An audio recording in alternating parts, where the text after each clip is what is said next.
Yo soy el psicólogo Enrique Corral y el día de ahora nos acompaña el psicólogo Francisco Ariza. Ahorita le voy a pedir que se presente. Hoy vamos a hablar acerca de lo que es la patología o la psicopatología dual.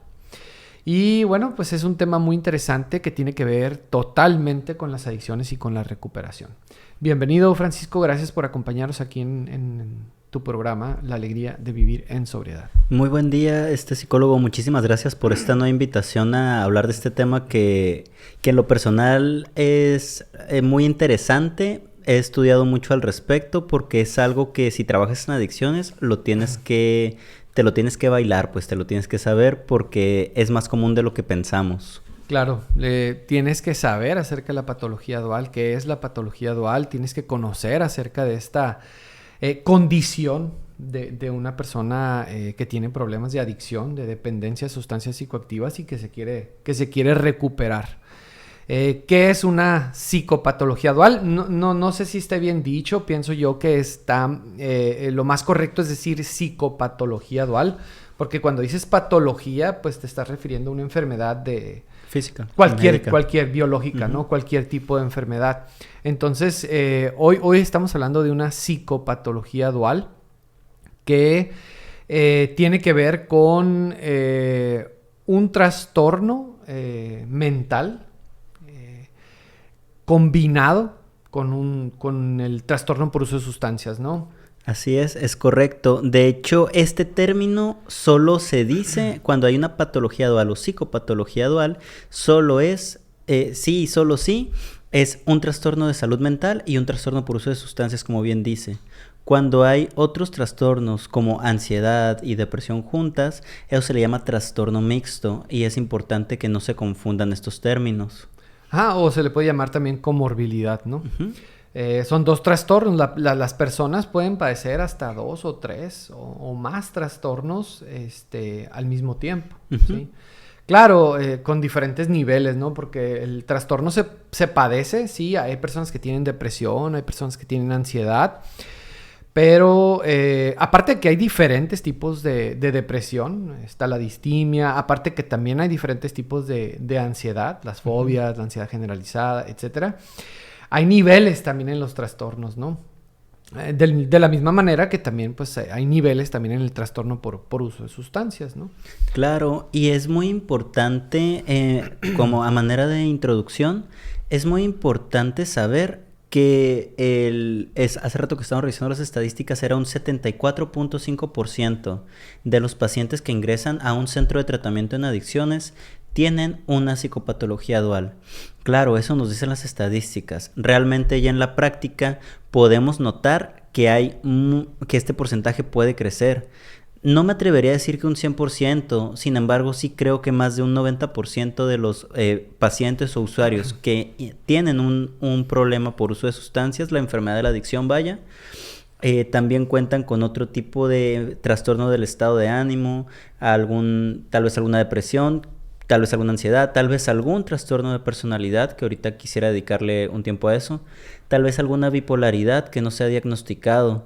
Y es muy importante esta parte del ojo clínico, ¿no? Ahora sí que por eso es muy importante la evaluación cuando el usuario ingresa al centro de tratamiento. Así es. Entonces, ya así, nada más así como de forma más concreta, definir lo que es la patología dual. La patología dual o se puede definir de esta manera, es la coexistencia de un trastorno adictivo con un trastorno mental.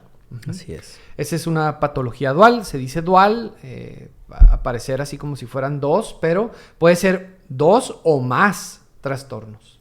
¿Sí? ¿Cómo tenemos que abordar una patología dual? Esa parte también es bien importante. Nosotros como psicólogos tenemos una responsabilidad muy grande. Ahorita decía el psicólogo Francisco Ariza, sí, es importante el ojo clínico. Saber más o menos por dónde indagar, ¿no? Saber investigar y conocer un poquito acerca de los trastornos para poder sacar un diagnóstico, ¿no? Y poder aplicar las pruebas pertinentes, ¿verdad? Porque la aplicación de una batería de pruebas es súper importante, ¿no? dentro de un tratamiento en adicciones. Sí, es indispensable y de hecho, pues también no solo es para el paciente y no solo es para el familiar, sino a veces para uno como terapeuta, como psicólogo, también porque muchas veces nos creemos esta parte que nos comentan en psicopatología en la escuela. Y pensamos que solo de verlo ya tiene tal cosa, ¿no? Por ejemplo, se confunde mucho la depresión o la ansiedad con un trastorno límite de personalidad. Se confunde mucho la distimia con bipolaridad tipo 2, por ejemplo. Y son cosas que realmente aprendes en la práctica o con un entrenamiento clínico aún más elevado. En nuestro caso, que nos tocó entrenar pues en el Instituto de Psiquiatría o en Forma en su momento, pues sí ves este tipo de pacientes a diario y es así como vas agarrando callo, pero aún así es importante la evaluación. ¿Por qué? Porque pues realmente el ojo clínico puede fallar, no sabemos todo. Y entonces, ¿qué tal si sí sale ansiedad, pero no tanta como yo pensaba y a lo mejor no es ansiedad generalizada, sino una ansiedad moderada que aparte viene acompañada de otra cosa, ¿no? Como de impulsividad, por ejemplo, y a lo mejor no es ansiedad generalizada, sino un trastorno por déficit de atención. Entonces, no sé, es importante saber todo eso. ¿Por qué? Porque si no, el tratamiento no se puede llevar de manera adecuada, que es una de las cosas que comentamos que hacemos en Casa SOE y en Misión SOE también, es esta parte de, ok, sí la enfermedad de la adicción, sí el tratamiento, sí la consejería en adicciones, pero ¿qué más? Y es parte del autoconocimiento, pues el saber que esto que yo tengo tiene un nombre, tiene sus características y por eso soy como soy y por eso actúo como actúo y por eso me dan estos bajones o estos subidones de energía y por eso pienso tan catastróficamente de repente y por eso pienso que la vida no tiene sentido. ¿Por qué? Porque tiene un nombre.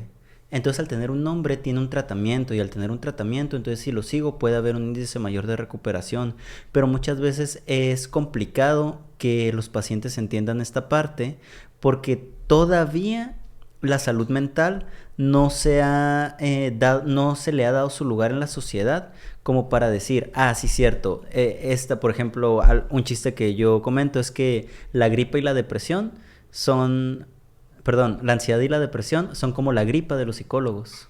¿Por qué? Porque es algo que un paciente te llega a consulta sí o sí. Es igual con el médico. Si vas con el médico regularmente es porque sientes un poco de moqueo, garganta irritada, ojos llorosos, el cuerpo un poco cortado. Es la gripa, pues, pero de los psicólogos. Así es. Excelente que se trabaje lo que es esta parte de la adicción a través de la psicología, a través de la consejería. O sea, eso es lo ideal. Pero también es muy importante, ¿verdad?, que se indague y se haga un diagnóstico para poder detectar algún otro tipo de trastorno, ¿no? Esto sí nos tiene que quedar así súper claro. Si no se trabajan los 2 trastornos o los 3 trastornos, el tratamiento es incompleto. Así es. El tratamiento es incompleto y pues la recaída es inminente, ¿no? Entonces, por eso tan bajo pronóstico. O sea, cuando se trabaja con los usuarios en los centros de rehabilitación o en las clínicas, es súper importante, ¿no? Que se indague en esta situación, ¿no? Porque hay muchas estadísticas y hay muchos autores que manejan, pero el rango siempre está entre el 30 y el 60%. Hay unos que dicen que el 30, otros que dicen que el 60, otros que dicen que el 45% de las personas que padecen un trastorno por uso de sustancias, un TUS, así se le abrevia, un TUS, o pues como comúnmente se le conoce, una adicción, entre el 30 y el 60% de las personas, o sea, de 10 que llegan, 6 o 3 por lo menos, padecen una patología dual. Por lo menos. Por lo menos. Entonces, esta parte sí es súper importante que se trabaje con los 2 trastornos. Puede ser de manera simultánea o puedes trabajar con un trastorno. Lo más recomendable es empezar por trabajar por el trastorno por uso de sustancias, por el orden atencional, ¿no? Sí, porque si no se logra la abstinencia, si no se logra la sobriedad, pues no se va a poder avanzar en ningún tipo de proceso psicoterapéutico para trabajar cualquier otro trastorno, ¿no? Primero se tiene que lograr lo que es la sobriedad, la persona se tiene que estabilizar, se tiene que desintoxicar para que podamos entonces empezar a trabajar con algún otro tipo de trastorno, que puede ser la ansiedad, por ejemplo. Los más comunes, según los autores que yo he leído, los más comunes que se presentan, los trastornos comórbidos que acompañan a un trastorno por uso de sustancias, son la ansiedad y la depresión. Claro. Pero también están los de la personalidad, ¿no? Sí, principalmente tipo límite en mujeres o en hombres incluso, y tipo antisocial, también más en hombres que en mujeres. Eso acompañado tal vez algunas veces de bipolaridad, yo creo que sería el cuarto o quinto lugar en estos trastornos más comunes. Y esto es bien interesante, o sea, conocer acerca de esto, pues nos hace ser conciencia a todos como sociedad de que esta problemática de las adicciones, pues es un problema de salud pública, ¿no? O sea, esta problemática de las adicciones, pues es una enfermedad. Y no porque lo digamos nosotros como psicólogos, o no porque lo diga AA, Alcohólicos Anónimos, sino porque, pues... Lo dice la Organización Mundial de la Salud. Así, que, o sea, casi es como palabra de Dios, ¿no? O sea, es la institución más reconocida a nivel mundial, en cuanto a lo que es la salud, ¿no? Y la medicina y la ciencia, ¿sí? En general. Esta parte es súper importante. Definitivamente no todos los pacientes es necesario que vayan al psiquiatra. No todos los pacientes es necesario que se les pues diagnostique con una patología dual, pero sí a todos los pacientes por lo menos, yo soy de las personas que, esta es mi opinión, ¿no? Por lo menos a todos los pacientes los debería de ver un psiquiatra, por lo menos una vez. Y también a todos los pacientes, por lo menos, se les debería de aplicar una batería de pruebas que incluya la posibilidad de descubrir una ansiedad, una depresión, algún trastorno de la personalidad. Principalmente estos dos, ¿no? Sí, de hecho son los más comunes, o como mencionamos en la primera parte, pues el trastorno bipolar, que es la parte que sería más... pues el siguiente escalón ya si no es algo controlable, entre comillas, sin medicamento, ¿no? Así es. De hecho, aquí en nuestro centro de rehabilitación, en Misión SOE, pues hay varios, ¿no? Que padecen este trastorno de la bipolaridad. Aunque yo pienso que sí son más los que padecen el trastorno de la ansiedad. Sí. Es con uno de los trastornos con los que más tenemos que trabajar, el trastorno de la ansiedad. Para esto, pues, existen muchas pruebas. Se me viene a la mente el inventario de Beck, ¿verdad? Hay otra prueba también que te describe la ansiedad, pero te la describe de dos formas, ¿no? Que es la ansiedad como rasgo y la ansiedad como estado, ¿no? El A+, creo que es. Entonces, no es lo mismo una ansiedad que es provocada por el medio ambiente, ¿no? A una ansiedad con la que has batallado toda tu vida, ¿no? Que ya es química, que pues. ya exactamente, que ya tiene que ver con con una cuestión biológica, ¿no?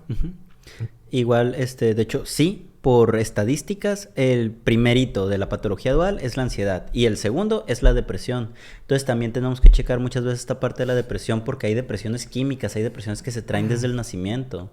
Si la madre estaba en depresión al momento de que el bebé pasa por el cuello uterino, el bebé nace con depresión. Ese es un hecho comprobado. Entonces tenemos que estar bien truchas con la historia de vida y a veces por eso también, o no a veces, siempre también es importante hacer la entrevista a los familiares cuando internan a alguien en un centro de rehabilitación, porque uno como psicólogo clínico tiene que tener en cuenta todos estos datos por gracia o desgracia, no sé, ¿no? Claro, pensando siempre en la efectividad del tratamiento y en que la abstinencia o la sobriedad sea cada vez más posible. Sí, definitivamente el historial clínico es muy importante y también investigar, ¿no? Con la familia, porque también está este factor genético, ¿no? Sí. El factor genético, preguntar si en la familia ha habido depresión, ansiedad. Esquizofrenia, ¿no? Así es. Fíjate que ese es uno de los trastornos más, que más daño han hecho, ¿no? Y que cuando se combina con con las sustancias psicoactivas, Sí. ¿no? De hecho, en uno de los libros que yo leí cuando estaba empezando a trabajar en adicciones, que fue al mismo tiempo en el que estaba entrenando en psicología clínica, nos hacían mucho hincapié en esta diferencia.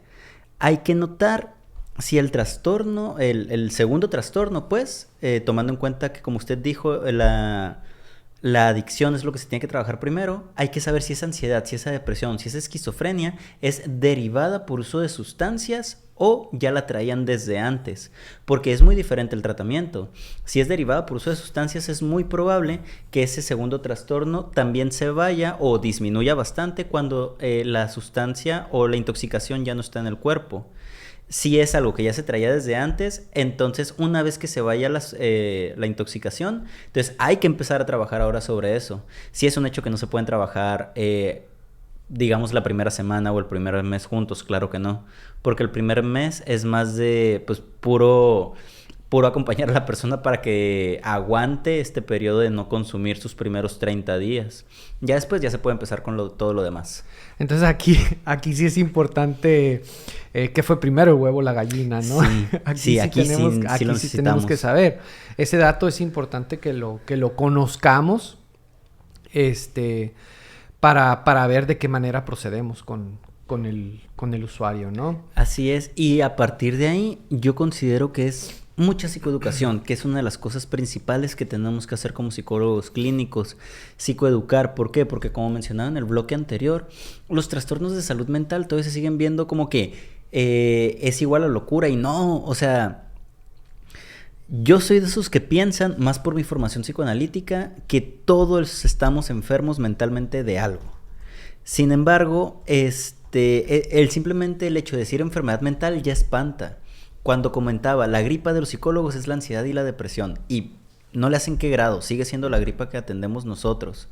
Entonces, es explicarle a la mamá, al papá, al primo, al amigo, a la pareja del chico, ¿sabes qué? Tu familiar tiene algo que se llama enfermedad mental, y esta enfermedad mental es ansiedad, depresión, trastorno antisocial, trastorno esquizoide, paranoia, bipolaridad tipo 1, tipo 2, ¿cuál es la diferencia? Ciclado rápido, ciclado corto, esquizofrenia, pero psicosis, pero ¿sabes qué? Necesito tu ayuda para saber si es esquizofrenia o es inducida por sustancias, y tiene estas características. ¿Se puede controlar? Se puede controlar todo. Claro.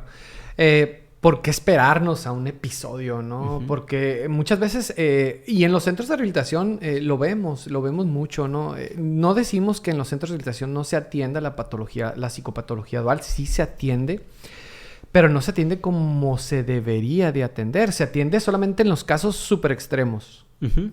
Claro, y en los más notorios, que son, por ejemplo, cuttings, o que se golpean, o que se quieren fugar a cada rato. Porque esos que se quieren fugar a cada rato no es solo la enfermedad de la adicción, ya traen otra cosa, posiblemente traen un delirio. Esquizofrenia, ese tipo de casos, ¿no? Ya cuando la persona, pues, habla sola, etcétera, ¿no? Ahí sí se refiere al paciente a lo que es el psiquiatra, ¿no? Sí, totalmente. Pero hay otros casos en donde a lo mejor el trastorno no es tan notorio, sin embargo, tiene que ser tratado también. Así es, y tal vez de una manera más amable, ¿no? Porque la persona, los psicólogos... Aquí viene otra parte que digo, ¿no? Pues yo empecé a trabajar en adicciones desde mis prácticas profesionales. Yo desde mitad de la carrera estoy en esto. Y uno como psicólogo, pensando que puedes con todo lo que se te ponga enfrente. Y la realidad es que trabajar en adicciones no es un trabajo fácil. O sea, tienes que saber todo y tienes que estar muy sensible y muy abierto a aprender cosas que no te enseñaron en los libritos, y a saber que hay otras cosas y que la realidad es de otra manera, por lo menos nuestra realidad. Entonces, dentro de nuestra realidad como psicólogos centreros, está esta parte de que tienes que saber bailar el baile del paciente. Porque, por ejemplo, un paciente con psicosis, tú te tienes que meter en su mundo de psicosis. A un paciente con ansiedad le tienes que comentar o lo tienes que entender en esos pensamientos tan catastróficos que tiene. O a una persona con depresión le tienes que saber llegar, porque el depresivo quiere estar ahí tirado todo el día, o a veces no sabe lo que se siente, no necesariamente estar tirado todo el día. Así es. De hecho... disculpa que te interrumpa. No De hecho, lo que estamos diciendo ahorita nosotros, de lo que estamos hablando, es casi puras generalidades, ¿no? Uh-huh. Lo decimos así de manera muy general, pero cuando hablamos del tema de las adicciones y cuando hablamos de los casos en particular que tienen que ver con adicciones, sobre todo con psicopatología dual, cada caso es único, cada caso es diferente. Entonces, se tiene que trabajar de una manera personalizada, ¿no? Por eso es que el tratamiento debe ser, aparte de ser integral, con un equipo multidisciplinario, tiene que ser un tratamiento personalizado, como decías, Francisco. Claro, me gustaría abordar en el siguiente bloque esta parte de la supervisión en el tratamiento de adicciones, porque todavía, a pesar de que se supone que la salud mental ya está agarrando poquita más fuerza, a pesar de que la enfermedad de la adicción ya por fin en México la están empezando a considerar como una enfermedad, como lo que es, todavía no se está considerando la patología dual o la salud mental dentro del tratamiento de o en adicciones. Totalmente de acuerdo, ¿no? De hecho, ahorita en el siguiente, después de ir a corte, vamos a hablar un poquito acerca de eso también. Esta parte me gustó, la parte de psicoeducar al paciente. Es algo muy bonito y lo hemos visto nosotros aquí en nuestra institución, en nuestro centro de rehabilitación. Que el paciente no solamente reciba las herramientas o conozca las diferentes herramientas que tiene para poder lidiar con esta situación pues con su problemática, ¿sí? Con la patología dual o con su trastorno por uso de sustancias, sino que también aprenda a usar esas herramientas, ¿no? O sea, no solamente es conocer que tiene esas herramientas, no solamente saber qué hacer, sino aprender a usar esas herramientas. Uh-huh. Y que llegue el momento en el que el paciente, o sea, por eso es psicoeducar al paciente, que llegue el momento en el que el paciente deje de depender del psicólogo. Así es. Deje de depender de los medicamentos. Uh-huh. Deje de depender del psiquiatra, ¿no? Esa parte está muy padre, que el paciente se haga funcional, ¿no? Porque esa es la finalidad de un tratamiento en adicciones, ¿no? Esa es la finalidad, que la persona se haga funcional, ¿no? Independiente, que crezca, vaya. Que madure, uh-huh. Exactamente, ¿no? Esa es la idea. Ahorita estamos hablando acerca de lo complicado que a veces puede ser que una persona se recupere. O sea, es complicado. A veces inclusive podemos ser bien severos y juzgar a los diferentes centros de rehabilitación y a los tratamientos que existen, porque de hecho si nos ponemos a investigar nos vamos a dar cuenta que no existe ningún tratamiento en el mundo así 100% efectivo para una persona. Lo que le puede funcionar a una persona, el tratamiento que le puede funcionar a una persona, a la otra no le funciona y así, ¿no? Entonces es muy complicado que una persona se recupere, definitivamente. Tiene que ser un trabajo muy intenso. Muchas veces, aparte de trabajar psicoterapéuticamente con la persona, también se requiere de ser muy pacientes. Se requiere muchas veces de fracasos, por decirlo de esa manera, de recaídas, de tropiezos, deslices. De hecho, inclusive hasta en las fases del modelo transteórico de Di Clementi y de Prochaska lo indica, uh-huh. ¿Verdad? La última fase es la recaída, ¿verdad? Entonces, a veces uno tiende a desesperarse, ¿no? Y decir, es que no funcionó el tratamiento. No, claro que el tratamiento, los tratamientos funcionan. Definitivamente los tratamientos funcionan. El problema es que a veces uno se imagina que un adicto se recupere es como cuando le llevas a un centro de rehabilitación, es como si llevaras al carro al mecánico, ¿no? Y nada más le van a cambiar esta pieza o le van a poner otra pieza, le van a poner aceite al motor, le van a hacer un tune-up, lo que sea, ¿sí? Y ya te lo van a regresar bien el carro, ¿no? Si es que el mecánico es honesto, ¿no? Claro.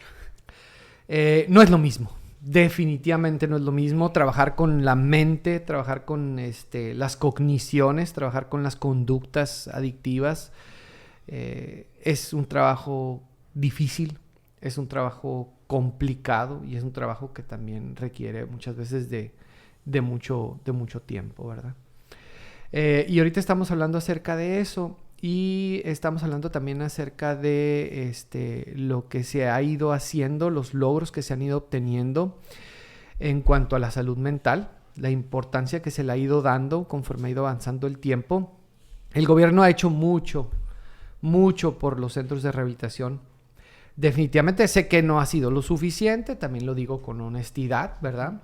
Sin embargo, sí deberíamos de estar agradecidos porque el gobierno también ha aportado muchísimo. CONADIC ha aportado muchísimo para que los centros de rehabilitación se regulen, para que empiecen a cumplir con la famosa norma 028. Que los lugares que brindan atención en adicciones sean lugares aptos, dignos, para que una persona se pueda recuperar. Pero también se ha metido por esta área de la consejería, ¿no? Ha preparado consejeros y también se les está pidiendo a los centros de rehabilitación que exista esta parte también de la psicología, aunque todavía no se profundiza en esto. Claro. Ahorita solamente se les pide a los centros de rehabilitación que exista un psicólogo que dé terapia. Ojo, esta parte es muy importante. Terapia grupal. Solamente. Ese es el único requisito cuando es un modelo mixto que involucra a un equipo multidisciplinario. Solamente se les exige, se les pide que haya terapia grupal, ¿no? Si hay terapia grupal, si el psicólogo da temas grupales, ya la institución se puede acreditar, ¿no? Por certificar por CONADIC. Sin embargo, esta parte de la terapia individual, y no solamente de que haya terapia individual, sino que haya especialistas, psicólogos especialistas capacitados, ¿no? Para poder diagnosticar o por lo menos hacer un prediagnóstico, identificar cuando hay una patología dual. Pues hasta ahorita pues son pocos los centros de rehabilitación que hacen eso, ¿no? Claro, y también las personas que se interesan, pues, porque trabajar en adicciones son las ligas mayores, dice mi terapeuta, ¿no? O sea, ya realmente cuando vas a consultorio y trabajas alguna otra situación, no por denigrar, claro que no, se te hace menos compleja. ¿Por qué? Porque batallas, por así decirlo, o trabajas, mejor dicho, con una cosa. O sea, la persona.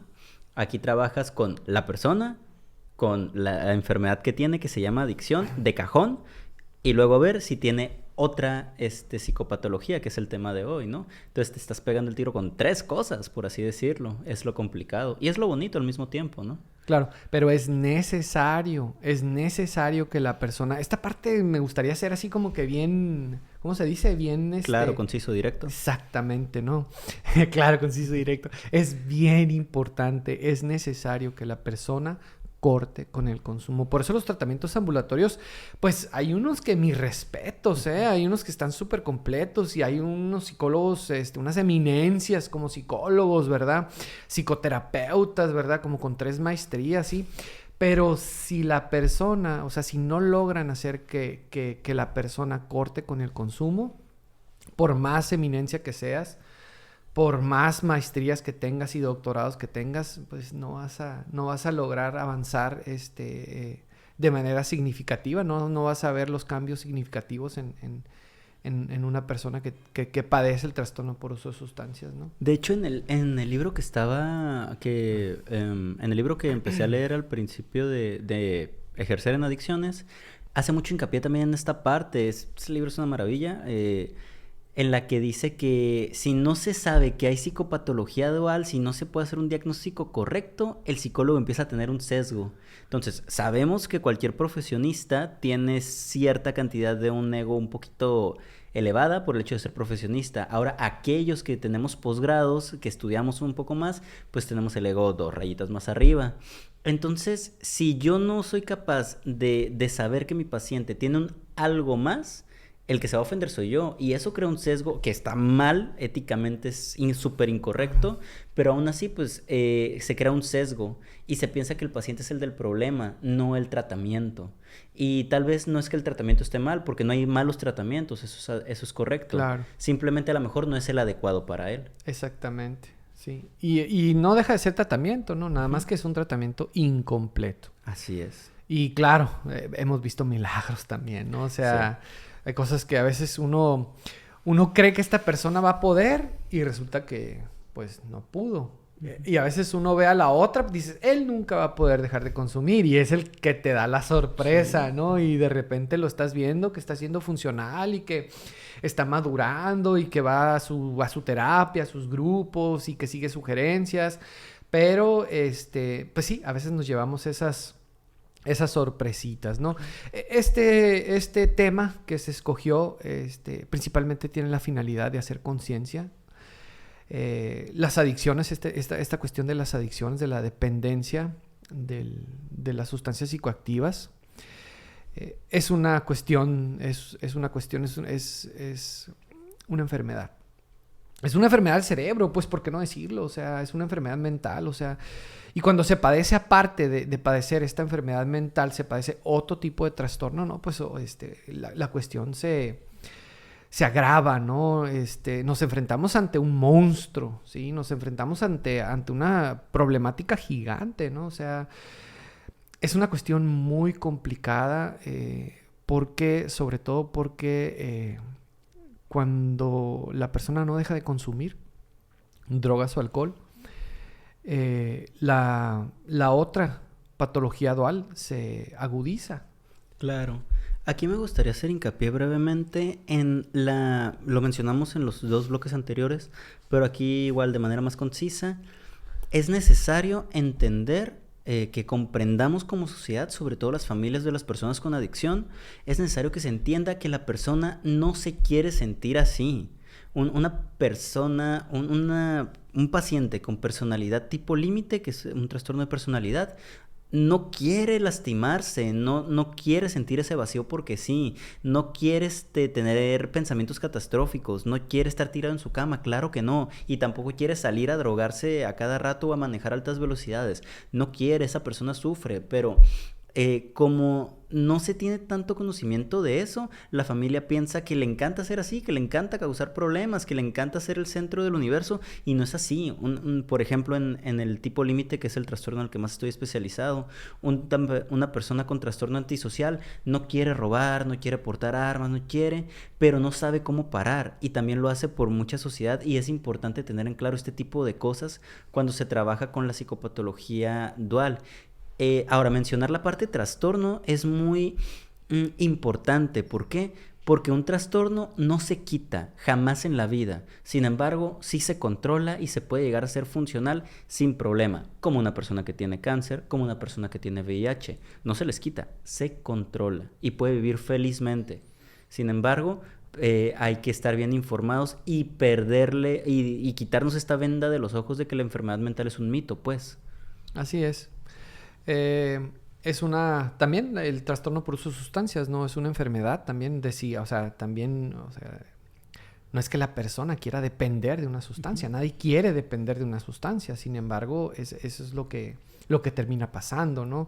No es un fallo de carácter, no es un vicio, yo siempre les digo esto, ¿no? O sea, la persona que consume y que no puede parar, que realmente tiene el problema de la adicción a sustancias psicoactivas, no es una persona viciosa, pues, ¿no? O sea, el vicio con fuerza de voluntad lo vences, ¿no? Uh-huh. El problema de las adicciones, la fuerza de voluntad, pues no te alcanza.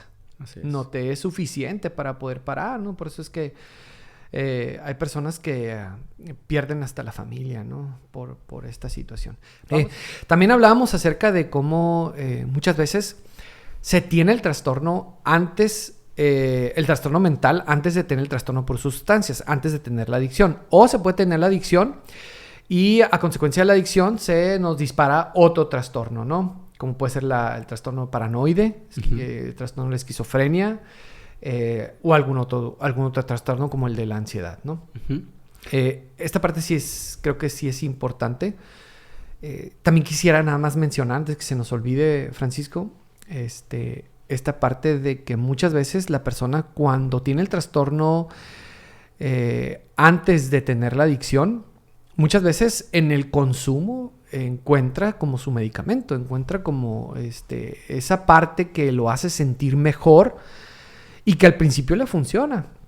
Pero con el tiempo esta situación de su consumo se vuelve crónico y en vez de mejorar su situación, la empeora, ¿no?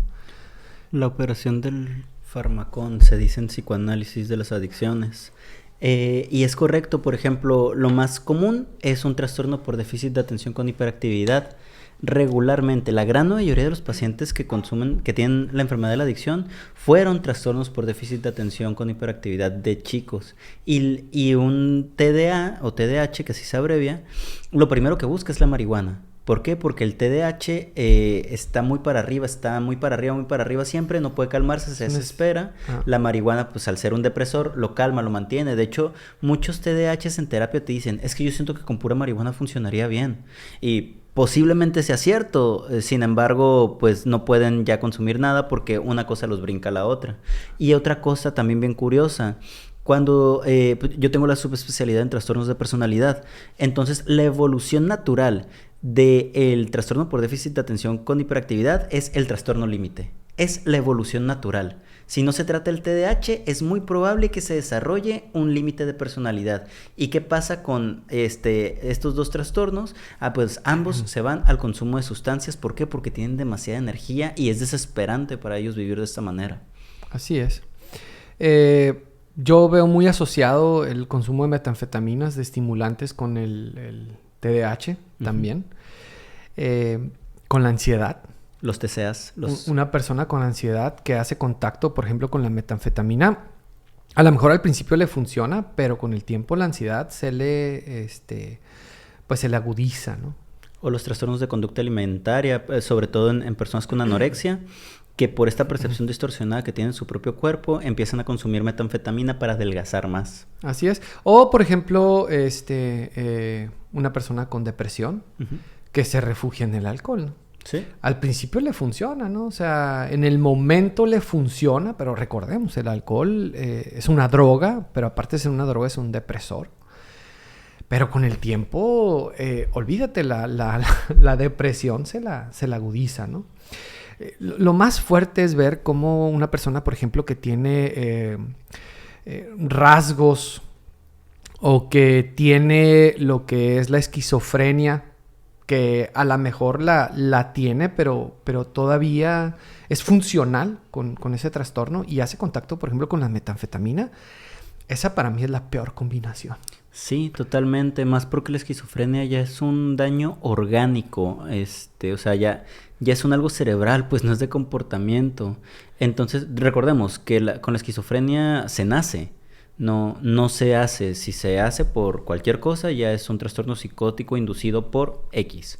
Pero con la esquizofrenia se nace y muchas veces los papás no se dan cuenta, no lo aceptan. Los psicoterapeutas o psicólogos infantiles o los médicos no se dan cuenta porque se esconde muy bien. La persona con psicosis se sabe esconder en el mundo real. Entonces, ¿qué pasa? Que cuando un chico con esquizofrenia de 15 años... por socializar, por estar con personas, empieza a fumar tabaco, empieza a tomar alcohol, empieza a consumir marihuana, metanfetamina, pues las alucinaciones que él ya traía se van a exponenciar. Y es donde pasan este tipo de catástrofes, ¿no? Claro. Hablando un poquito también acerca del trastorno por uso de sustancias, es bien importante que la persona llegue al estadio por lo menos de la contemplación, para que se pueda trabajar con él una ansiedad, por ejemplo, para que se pueda trabajar con él Tú puedes trabajar con él, ¿no? La depresión y la ansiedad, aun cuando el paciente cree que todavía va a poder seguir consumiendo, ¿no? Cuando el paciente piensa que su consumo todavía no es un problema.